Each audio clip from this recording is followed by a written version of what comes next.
wanted to start with a broader question about your signature style, which is specifically how our press notes began. Can you tell me something about how you feel about your signature style that you thought well suited a Superman movie, but then also something about the character that, was caused to evolve and maybe add another layer to it? What is my signature style? Does it say it in the press notes that I have a cheat sheet that I can use to know? I was trying to put it into, I was trying to put it into words and I had a tough time. Well, I definitely am led by emotion, right? Mm-hmm. And so I think that emotion is always the thing that is the most important.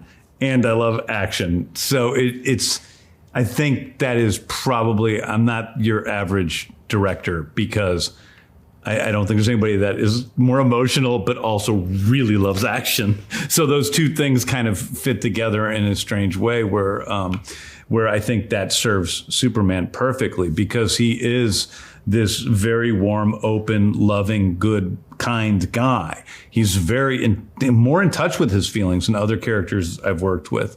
But at the same time, I get to play with all the toys and do all the fun stuff that I like doing from, it's almost like building an action scene's like a puzzle, making a puzzle or fixing a puzzle or doing a puzzle. I guess we do puzzles. We don't fix puzzles. But it's like that. Honestly, I feel like your signature style is taking a puzzle, smashing it to bits, and rearranging it in a way that I never knew I needed. Oh, yeah. I think I would look at it like, I see what you're saying. I think that the other thing is kind of like trying to come at something from a different point, taking, iconic characters or iconic, with genres such as like, space fantasy with the Guardians. But with this one, taking iconic characters and saying, where can I come at these characters from a different direction than has really been come at from other media? So, we're focusing on a part of Clark's life that we don't normally focus on, which is, when he and Lois are first dating, when she's not even sure she wants to go any further. We're also seeing an emotional and personal story about Clark, which is pretty rare. He's not a haunted guy, but in this movie, he does come to some new awarenesses that threaten how he views himself. And that's difficult for him emotionally. And that's the core of the story.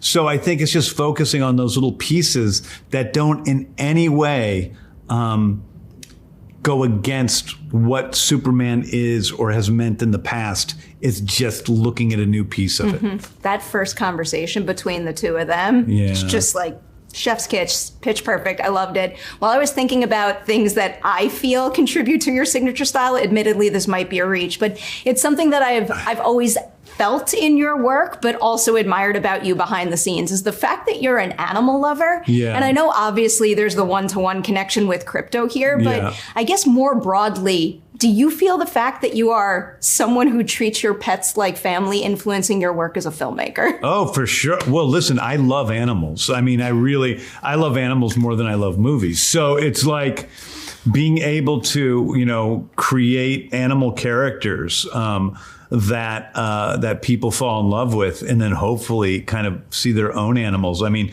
Krypto's a bad dog. He's a terrible dog. And a lot of people have, pretty naughty dogs. And so I think maybe that brings people a little bit closer with their pets. But I was raised, before I had brothers and sisters, I had a sister who was a dog. And she was my best friend. Her name was Shawnee. And we were best friends until we were both 14. And I feel like I'm partially imprinted on animals. I understand them in some ways more than I understand humans. There's something about that mindset that always clicks with me. And I feel it in your movies and I love it. So you directed this movie. You are obviously going on to shepherd many more movies in the new DC film franchise. I'm curious, is there any new way that you're approaching supporting future directors that is influenced by your experience directing this movie? Something that you are striving to do for them based on how you felt directing Superman? Ooh, that's a tough one, Perri, because I I find most of the influences come from before, when I've had other people, sort of, shepherding my films and trying to support my films. And, Kevin Feige was actually a really great model for me in that way. He let me do my thing, but he also was really honest with what he thought, and he never stopped trying to make a movie better up until the very last minute. And so that really affected me. In terms of making Superman, it's just such a different experience because I am the studio and I'm the director. So I try to make other people become the studio for me, if that makes sense. I really go to, Peter Safran and Chantal Nong and other directors. I showed this to, Drew Goddard and Jason Reitman and Damon Lindelof and all these people to get their input on what works and what doesn't. And they were so helpful, but I want to be able to support people, but also be really honest. And I don't pull punches. I'm really blunt. I think we need to come from the common space that we're just trying to make the best movie possible without ego being a part of it. To follow up on that briefly, is there a key piece of feedback or advice that any of those people you just name dropped gave to you that heavily influenced the finished product here? Yeah, I would say probably Drew Goddard was really helpful. I think that there were a couple of little things in the movie that we had, like 3 or 4 things that we really argued about in the film.